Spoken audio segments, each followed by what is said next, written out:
A few months ago, a man told me something I haven't been able to forget.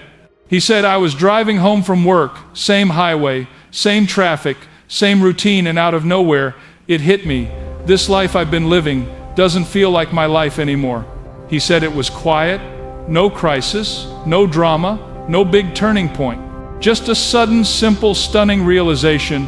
I don't know how to live like this anymore. Have you ever felt that? That soft, unsettling whisper inside you that says, something has to change. There's more than this. I can't keep pretending I'm fine.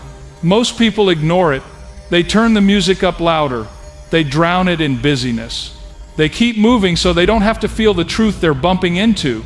But some moments you can't outrun. Some truths, once they appear, you can't unsee. Maybe it happens at a red light.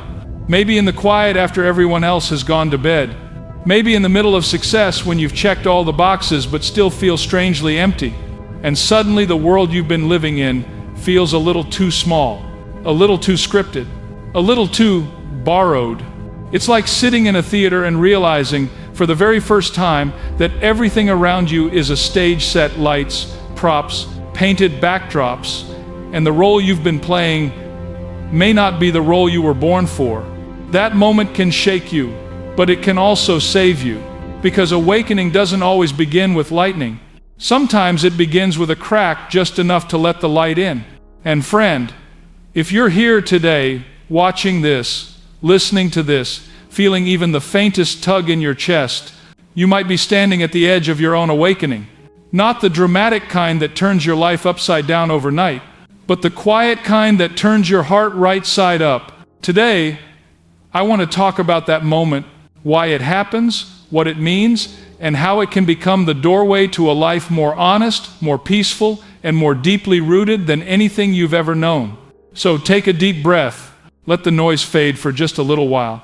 Because if you've been waiting for a sign, if you've been wondering whether the stirring inside you is real, if you've been feeling like something in your soul is trying to wake up, then welcome. You're in the right place. And this might be the moment everything shifts. Let's begin. It's strange how awakening rarely announces itself ahead of time. It doesn't knock politely or send a calendar invite. It just appears, often in the moments when you least expect it. I remember hearing someone describe it like this: I wasn't looking for anything. I wasn't praying for anything. I wasn't even thinking about anything spiritual. And then suddenly, something inside me shifted, quiet but undeniable. That's how awakening usually feels. It doesn't come with a bright light or a dramatic soundtrack. It comes in the ordinary. It comes on a Tuesday morning when you're pouring cereal. It comes during a conversation with a friend when you suddenly hear yourself saying something you didn't know you believed. It comes in the middle of a laugh that suddenly feels hollow, or a silence that feels heavier than it should. These moments break through not to scare us, but to wake us, to interrupt the momentum of a life we've been living on autopilot. You know, all of us build routines without even noticing. We get up at the same time, eat at the same places, scroll the same apps, carry the same worries, and call it normal. But every now and then, God or life itself pulls back the curtain just enough for us to notice the deeper questions we've been outrunning. Questions like, why am I really doing this? Why do I feel restless even when everything looks fine? Why do I sense there's more even though I don't know what more means yet? These aren't questions of crisis, they're questions of awakening. They're signs that something real is trying to get your attention. And the doorway is almost always unexpected. Maybe it's the death of someone you love, the end of a relationship, the birth of a child, a long walk by yourself, a drive with the radio turned low, or that moment when you realize you've been numbing yourself instead of knowing yourself. Awakening rarely arrives with fireworks. More often, it enters softly like a whisper carried on the wind, inviting you to lift your eyes from the life you've been surviving and notice the life you were made to live. And here's what I want you to hear. If you've ever felt something shift deep inside you and you couldn't explain it, that wasn't random. That was a doorway. That was an invitation. That was your soul clearing its throat, saying, I'm still here, and I'm ready. Awakening is not something we manufacture, it's something we respond to. It's not something we create, it's something we notice. And once that moment breaks through, once that light slips through the crack, you can't go back to sleep the same way. You may try, you may push it down, you may tell yourself, I'm just tired, or I'm overthinking, or I'll deal with this later. But deep in your heart, you know something has changed, something has opened, something has woken. And that first moment, quiet, subtle, unexpected, becomes the threshold that leads you into everything that comes next. And speaking of what comes next, there's a reason why that first crack often feels unsettling. Because the moment you begin to see, you also begin to realize that the world around you and the world within you may not look the same as it did before. That's where we're heading next. That strange, disorienting season when the lights come on and the illusion you've lived inside for years suddenly begins to unravel. There comes a moment, sometimes long after that first shift inside you, when you begin to look around at the life you've built and realize something you never expected. It doesn't quite fit anymore. It's like waking up in a house you've lived in for years and suddenly noticing the walls are too close, the air is too heavy, the decor belongs to a version of you that hasn't existed in a long time. Nothing dramatic happened, nothing exploded, but something feels off. Almost like a pair of shoes you've outgrown without even trying. And you can't help but wonder, when did this stop feeling like home? This is one of the most sacred, startling parts of awakening. Because for the first time, you begin to see through the illusion, not the illusion of the world out there, but the illusion you unknowingly participated in creating. All the expectations you inherited, the roles you stepped into because they seemed responsible, the goals you chased because everyone else seemed to applaud them, suddenly they look less like choices and more like costumes. You start to notice how many decisions in your life were shaped by fear. Fear of disappointing someone, fear of falling behind, fear of not being enough. And the realization is both painful and liberating.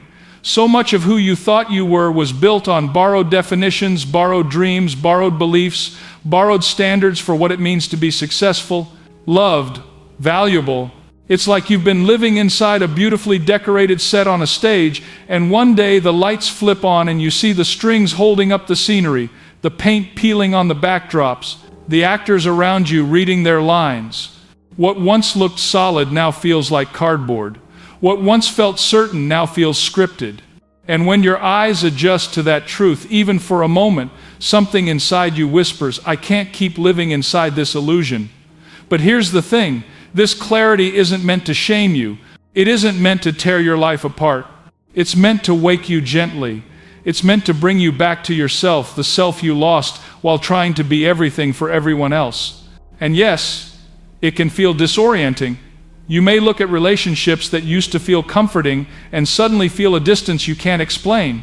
You may look at your job, your routines, your habits and think, I don't know who I am in this anymore.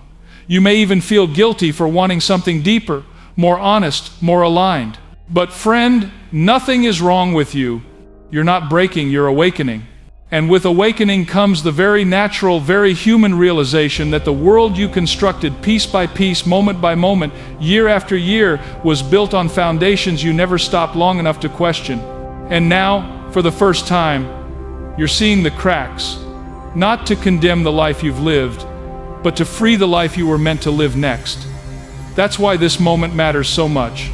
It's the turning point, the shift from living inside a story that was handed to you to living inside a story you actually choose.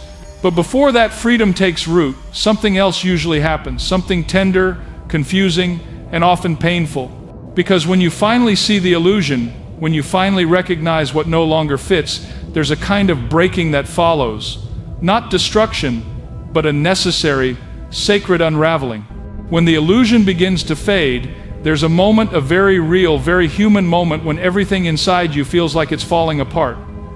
And the truth is, it can be frightening. You look at your life, the one you've carefully built, the one you once trusted, and suddenly it doesn't hold together the way it used to. Even the parts that felt solid begin to tremble. Even the routines that once gave you a sense of safety now feel strangely hollow. And you think to yourself, why does this feel like everything is collapsing? Awakening, in its earliest stages, often comes with a kind of shattering. Not because your life is broken, but because the parts that were never truly yours are beginning to fall away. It feels like loss because you're letting go of identities you've carried for years. It feels like grief because you're watching the dissolution of versions of yourself you worked hard to maintain. And it feels like shock because no one ever teaches us that growth can sound like cracking wood before it sounds like music. You might look at relationships that once felt comforting and see fractures you didn't want to acknowledge. You might sit at your desk at work and suddenly feel like a stranger in the life you've been living. You might hear your own voice in a conversation and think, I don't even believe what I'm saying anymore. And with every realization, something inside you tightens, because clarity always demands courage. It requires honesty. It calls you to face truths you avoided when pretending was easier. But here's the deeper truth you don't want to miss. The shattering is not punishment, it is permission. Permission to stop carrying what was weighing you down. Permission to stop living from fear. Permission to stop holding together a life that was quietly crumbling long before you ever admitted it. The shock, the trembling, the unraveling, they are the early signs that new life is coming. Just like a seed has to split open before anything grows out of it, your own awakening requires a kind of breaking. And yes, it's disorienting at first. You may feel guilty for questioning what you once accepted. You may feel scared because the ground under your feet no longer feels familiar. You may feel alone because the people around you can't see what you see. But friend, loss is not always a sign something is dying. Sometimes it's the very first sign something new is being born. Sometimes God or life itself has to remove what's false so He can reveal what's true. Sometimes the breaking is the blessing. And if you can hold steady, even for a moment, in the middle of the shaking, you'll notice something else quietly emerging. A tenderness, a softness, a strange, unexpected compassion for yourself, for the path you've walked, for the pieces of you that are now falling away. And that tenderness leads you into the next stage, one most people never talk about, but one every awakened heart must walk through: the grief. The grief of letting go. The grief of saying farewell to the person you used to be. There's a part of awakening that no one warns you about. It's not dramatic, it's not loud, it's not even something you can always explain with words. It's grief, the quiet, aching kind. The kind that shows up when you're driving alone or folding laundry or brushing your teeth. The kind that fills your chest before you even realize what you're grieving. See, when the illusions fall away and life starts to crack open, you're not just losing routines or habits or relationships, you're losing the version of yourself who lived inside those things. And even if that version of you was exhausted, afraid, or stretched thin, you knew them. You understood how they thought. You wore their mask every day. They helped you survive. They gave you structure. They played the role the world expected of them. So when awakening calls you forward, there's a part of you that naturally looks back and whispers, "But that was me. How do I let go of myself?" This grief is sacred. It's the mourning of identities you outgrew, the mourning of dreams that belonged to a younger you, the mourning of beliefs that once protected you but are now too small for the soul you're becoming. Sometimes you grieve the version of you who tried so hard to make everyone happy. Sometimes you grieve the you who never spoke up, even when your heart was breaking. Sometimes you grieve the achiever, the pleaser, the fixer, the one who kept everything together even when it wasn't their job. It's strange, isn't it, to feel both gratitude and sorrow for the person you once were. Gratitude because they carried you this far, sorrow because you know you can't return to them. And this is where compassion becomes essential. Compassion for the old you who did the best they could. Compassion for the scared you who held on because change felt dangerous. Compassion for the growing you who is stepping into unfamiliar territory. Awakening isn't about rejecting your past self. It's about honoring them enough to release them. It's thanking them for their service, then gently whispering, "You can rest now. I'll take it from here." But here's the beauty: grief doesn't come to close your story. It comes to prepare the soil for something truer, something more alive, something rooted in honesty rather than expectation. It creates the space where new identity can take shape, where real integrity can rise, where the truth of who you are can breathe for the very first time. And soon, something else begins to happen. Once the grieving softens, once you wipe your eyes, even metaphorically, you begin to notice that you're no longer willing to pretend. You find yourself craving honesty even if it costs you approval. You feel a pull toward authenticity even if others don't understand it. And that quiet, courageous shift leads directly into the next stage of awakening, when the masks start to fall and you simply cannot play the old roles anymore. There comes a day, somewhere in the middle of your awakening, when you suddenly realize something simple, yet life-changing: you can't pretend anymore. Not because you're trying to rebel, not because you're trying to prove a point, but because your soul simply refuses to shrink back into the costume it once wore so easily. And it's strange, because for years that costume fit you perfectly.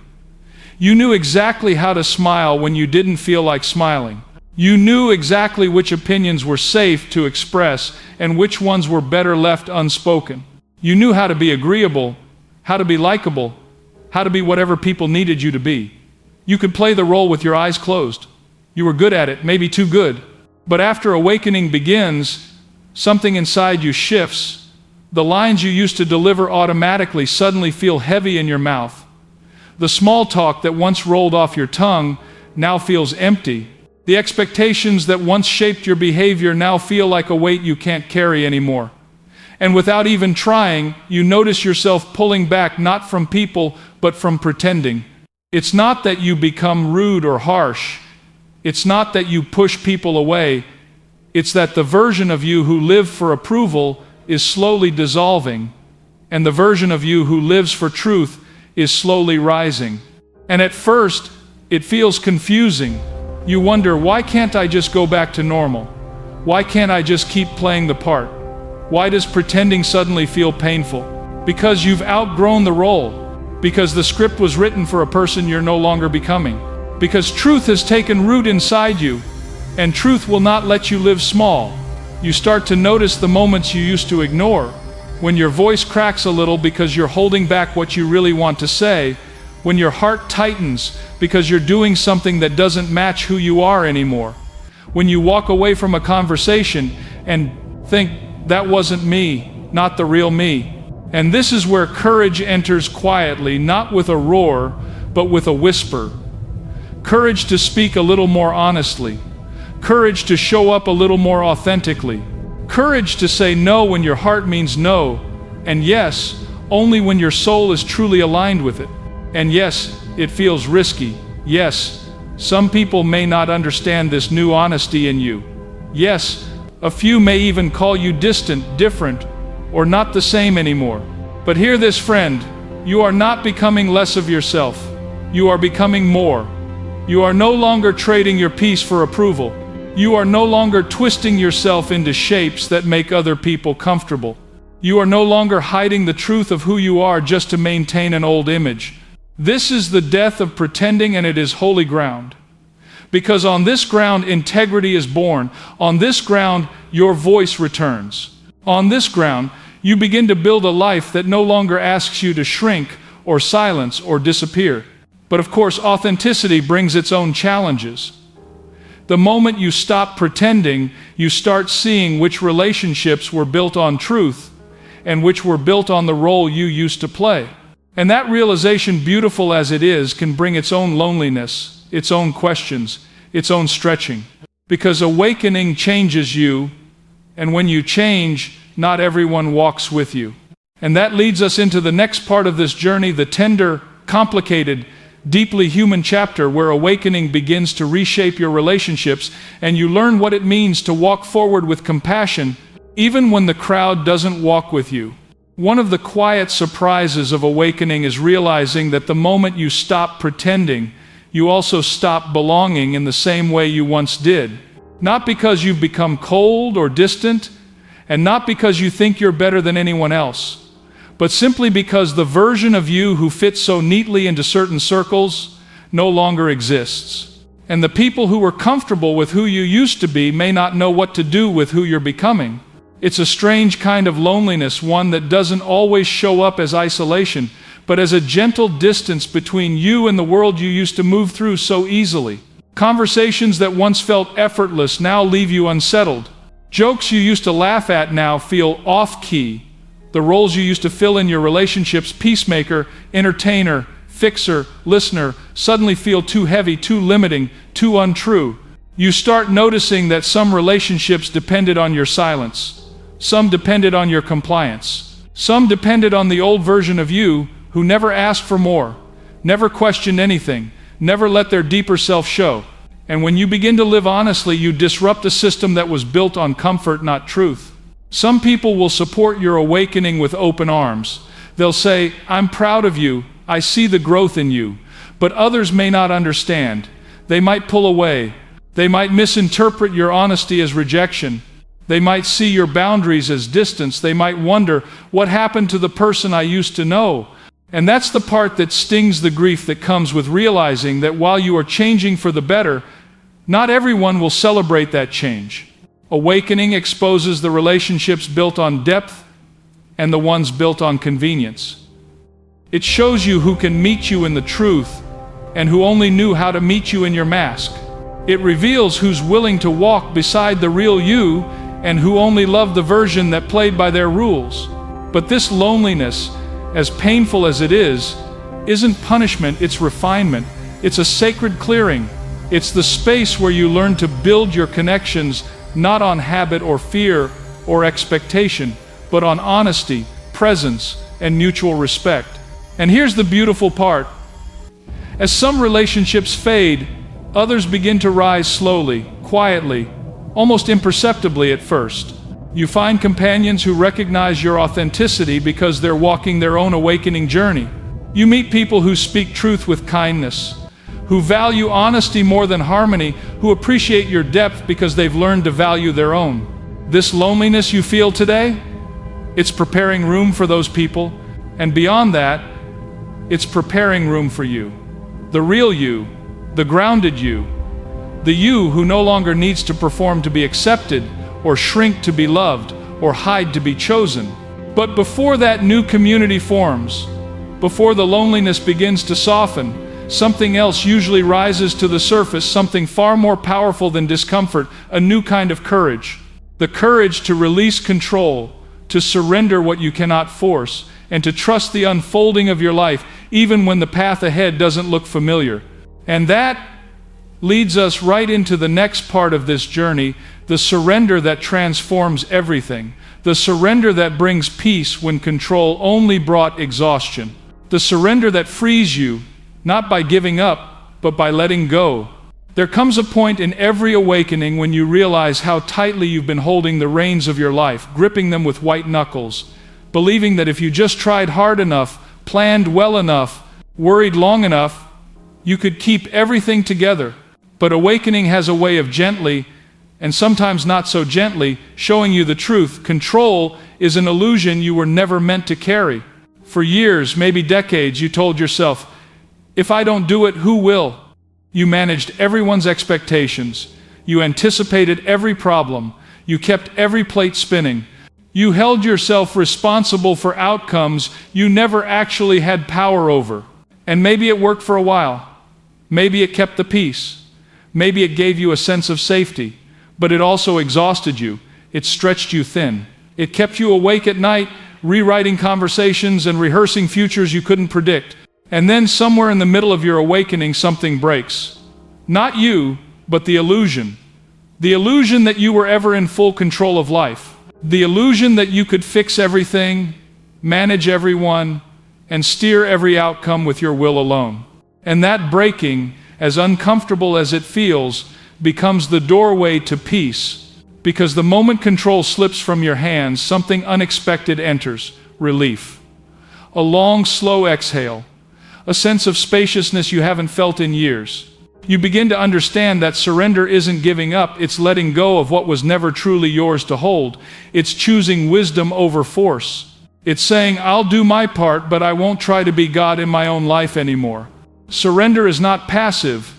It's not weak. It's not resignation. It's the courageous decision to trust the unfolding of what you cannot orchestrate. It's learning to move with life, not against it. It's understanding the currents beneath the surface instead of fighting the waves on top. It's choosing alignment over control, presence over panic, peace over pressure. And in that surrender, something beautiful happens. Your heart softens, your mind quiets, your body loosens its grip. You stop bracing for impact, you stop trying to micromanage every outcome, and an unexplainable peace begins to settle in the spaces where anxiety used to live. You start noticing that life flows a little differently when you're not pushing so hard. Conversations feel lighter, decisions feel clearer, relationships become more honest. Even the challenges that used to overwhelm you now meet a calmer, steadier version of you, one who listens more, fears less, and trusts deeper.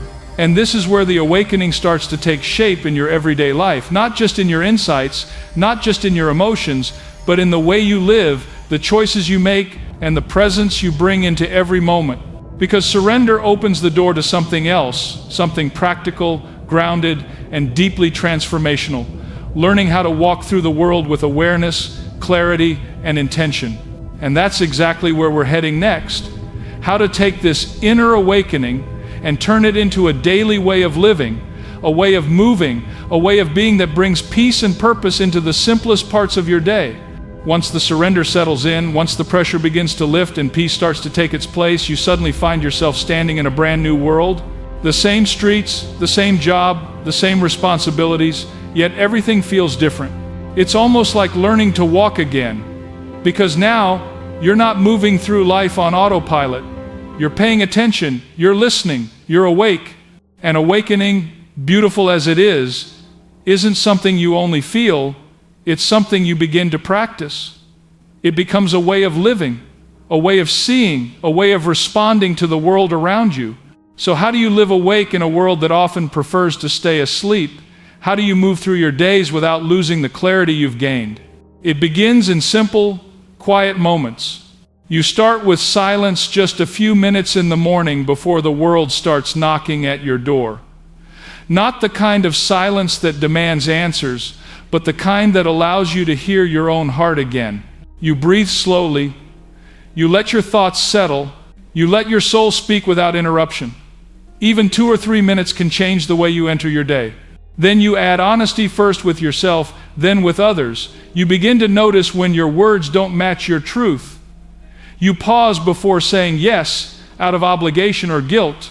You listen for that gentle inner nudge that says, this isn't right for me, or this isn't who I am anymore.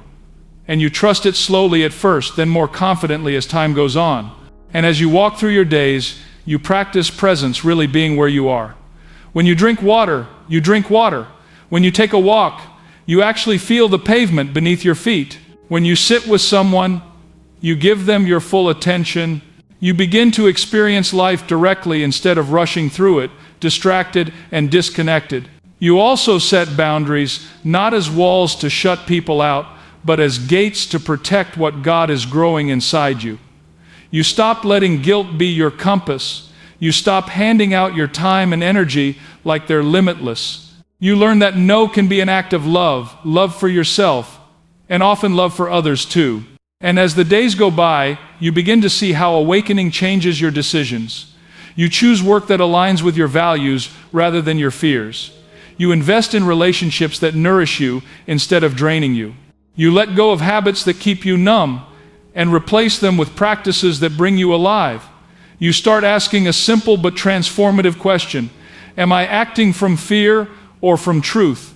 And slowly, step by step, your inner awakening becomes an outer way of life. Your conversations change, your priorities shift. Your calendar reflects who you're becoming, not who you used to be. You walk through the world with a little more peace, a little more clarity, a little more courage. But there's something even deeper that begins to take shape, something that brings meaning to all of this awakening. Because living awake isn't just about healing your past or surviving your present. It's about stepping into a future guided by purpose, vision, and authenticity. And that brings us to the next part of this journey. What happens when awakening begins to shape your purpose, your direction, and your sense of calling? What happens when your eyes open not just to what you're leaving behind, but to the life waiting for you ahead? One of the greatest gifts of awakening is this: you begin to realize that life is not a race, and you were never meant to spend your days sprinting toward some finish line that keeps moving every time you get close. Somewhere along the way, our culture convinced us that faster is better, busier is valuable, and achievement is the measure of a meaningful life. We rush, we hustle, we stack our schedules so tight that our souls can barely breathe, hoping that if we move quickly enough, we'll finally catch that elusive feeling of fulfillment. But awakening has a gentle way of slowing you down. It taps you on the shoulder and whispers, "What if the goal was never about getting ahead, but about getting real?" Something shifts when you stop measuring your worth by how much you accomplish and start measuring it by how deeply you live. You begin to see that purpose isn't found in velocity, it's found in vision, real vision. Not the kind that's plastered on posters or shouted in self-help seminars, but the kind that rises from within, from a heart that's been softened by honesty and strengthened by truth. This kind of vision doesn't rush you. It grounds you. It doesn't demand performance. It calls you toward alignment. It doesn't throw you into a frantic chase for success. It invites you into a quieter, deeper search for meaning. You start asking different questions. Not what should I be doing by now, but who am I becoming? Not how much can I achieve, but what actually matters. Not how do I impress others, but how do I honor the truth inside me. And as you listen, you realize something beautiful. Purpose doesn't always look like a grand mission or a dramatic calling. Sometimes it's found in the way you show up for the people you love. Sometimes it's in the small acts of kindness that no one sees. Sometimes it's using your gifts in ways that bring peace, healing, or encouragement to others. And sometimes it's simply living your life with integrity, quiet, steady, faithful. This is where awakening becomes incredibly practical. You begin to make choices not from fear, guilt, or pressure, but from clarity. You choose work that resonates with your values instead of your insecurities. You choose relationships that honor who you are instead of who you used to be. You choose a pace that allows your soul to breathe, not one that crushes it. Vision gives direction. Velocity only gives motion. And as you begin to rediscover purpose, not the world's version, but your own, something surprising happens. You start to feel alive again, not rushed, not overstretched, not performing, but genuinely, deeply alive. And that aliveness leads to the final, most beautiful stage of awakening, the place where all of this comes together, where clarity turns into wholeness, where presence turns into peace, where everything you've walked through prepares you for a new way of being. That's where we're going next, into the heart of an awakened life. The place where you don't just understand the truth, you become it. When awakening has run its course after the shifting, the breaking, the grieving, the surrendering, the slowing down, you eventually arrive at a place that feels both unfamiliar and deeply, beautifully right. A place where you're no longer trying to become someone, because you've finally remembered who you already are. It's a new way of being, a way of walking through life with your shoulders a little softer, your breath a little deeper, your heart a little quieter, a way of living awake, living whole, living free. You stop waking up with that old tension in your chest, the pressure to perform, to please, to prove. Instead, you begin your days with a kind of gentle clarity. You listen more, you react less. You see the world with deeper eyes, noticing things you once rushed past, the warmth of morning sunlight, the sincerity in someone's voice, the small gifts tucked inside ordinary days. You stop running from your emotions. You stop hiding your truth. You stop wagering your worth on things that were never designed to hold it. You become someone who carries peace like an anchor, steadiness like a quiet strength. And the people around you notice, not because you're louder, but because you're more present. Not because you have everything figured out, but because you're no longer afraid to be real. Living awake doesn't mean life is suddenly easy. It means life is finally honest. You feel what you feel. You speak what matters. You choose your path with intention instead of habit. And you allow others the dignity of choosing theirs too. Living whole means you're no longer split between who you are and who you pretend to be. You're no longer at war with yourself. You move through the world with integrity, your inner truth matching your outer actions, and that alignment brings a deep, quiet joy nothing else can touch.